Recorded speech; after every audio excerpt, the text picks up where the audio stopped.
ceremony that has lasted about an hour. Rishabh Gulati, my editor-in-chief, on the broadcast with me. Rishabh, those 15 of those executive orders, Donald Trump has not been shy in mincing words and, of course, not wasting time in putting out his orders.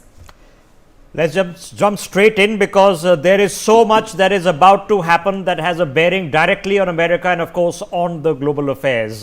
Donald Trump, now the 47th United States President, has in his inaugural address announced at least 15 immediate executive orders, either to be signed today or in the subsequent days. The first, he says, is the invocation of a national emergency at the southern border. This is something he's done before in 2019, which is where the funding to start building the wall on the border to Mexico was achieved.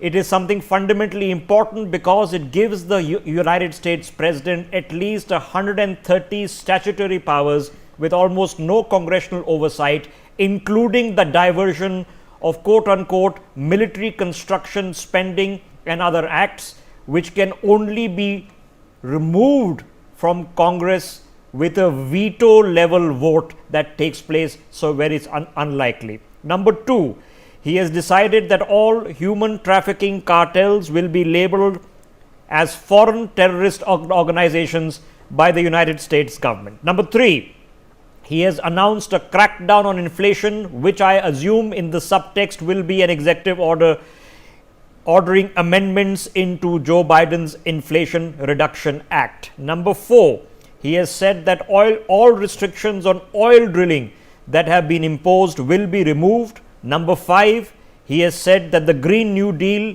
invoked by the previous administration will be removed. Number six, he says the EV mandate, which means that several states in the United States, as well as the federal laws mandating the rollout of electric vehicles by a certain date, many by 2030, will be removed.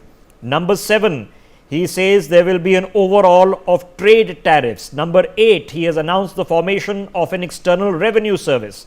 Number nine, he has confirmed the inauguration of a Department of Government Efficiency, DOGE. Number 10, he has said that he will issue an executive order immediately stopping all government censorship. Number 11, he says that the rules on inclusion and diversity brought under President Biden will be rescinded. Number 12, he says the United States of America will officially adopt only two genders, male and female.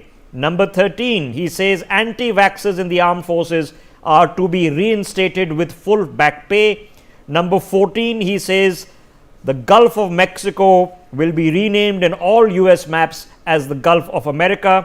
And number 15, on a minor note, he says that the restoration of the name of Mount McKinley will be done. Okay, all right. So taking those points one after the other, let me get in my panel.